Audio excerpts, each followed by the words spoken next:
तर नमस्कार मित्रांनो, नवीन एका व्हिडिओमध्ये तुम्हा सर्वांचं स्वागत करतो. तर व्हिडिओमध्ये जे तुम्हाला दिसत आहे ते हे जे आहे हे बारामतीतलं आहे. तर आपल्याला Pimpri to Baramati return trip पडली होती.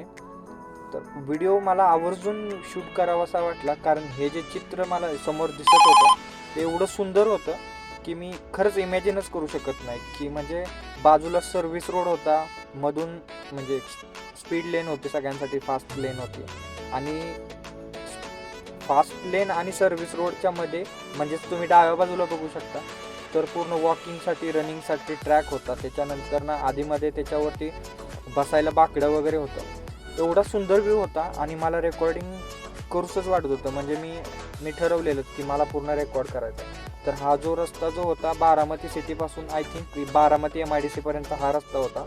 जाताना मध्ये बारामती रेल्वे स्टेशन वगैरे लागत होतं. एवढं बघून भारी वाटलं की मी पुण्या मुंबईत एवढं ड्राईव्ह करतोय पण मला असा व्ह्यू पुण्या मुंबईत सुद्धा दिसला नाही. एवढं भारी वाटत होतं. प्रत्येक ठिकाणी साईन बोर्ड, त्याच्यानंतर प्रत्येक ठिकाणी पार्किंगसाठीची सुविधा, प्रत्येक कॉलेजच्या समोर बाकडे वगैरे बसायला, बस स्टॉप तर एवढे भारी.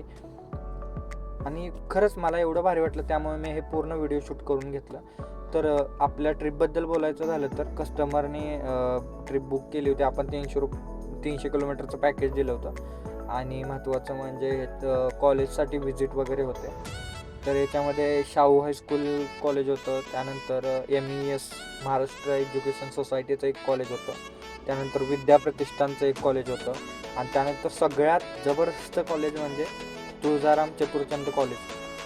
मी आता एवढ्या पुण्यातल्या एवढ्या कॉलेजमध्ये गेलो, पण हे जे TC कॉलेज म्हणजे तुळजाराम चतुरचंद कॉलेज काहीतरी नाव आहे याचं. तर या कॉलेजमध्ये फेस रिकग्नेशन म्हणजे स्टुडंटला थंब वगैरे नाही.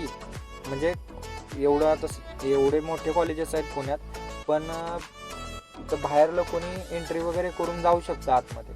पण या कॉलेजमध्ये चक्क फेस रिकग्नेशन म्हणजे तुम्ही फेस दाखवल्यानंतरच तुमचं गेट ओपन होतं. म्हणजे स्टुडंट शिवाय इतर कोणीही आतमध्ये जाऊ शकत नाही. जर कोणाला जर आउटसाइडर कोण असेल तर त्यांनी एंट्री करूनच आतमध्ये, ते पण आतून परमिशन घेऊनच आपण एंटर करू शकतो. तर एवढं स्ट्रिक्ट कॉलेज मी पुण्या मुंबईत सुद्धा बघितलं नाही. खरंच मला बघून आश्चर्य वाटलं.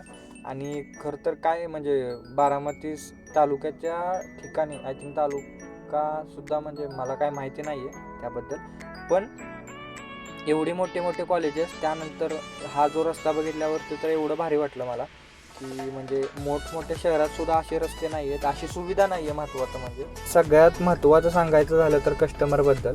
कस्टमर एवढं चांगलं आणि प्रेमळ होतं की ते खाण्यापिण्यापासून सगळ्याच गोष्टीची विचारपूस करत होते. आणि रिलेटिव्सकडे सुद्धा जाताना ते मला सोबत घेऊन जात होते. खरं तर आम्हाला एवढीच अपेक्षा असते, कस्टमरने फक्त प्रेमाने बोललं तरी आम्हाला खूप असतं.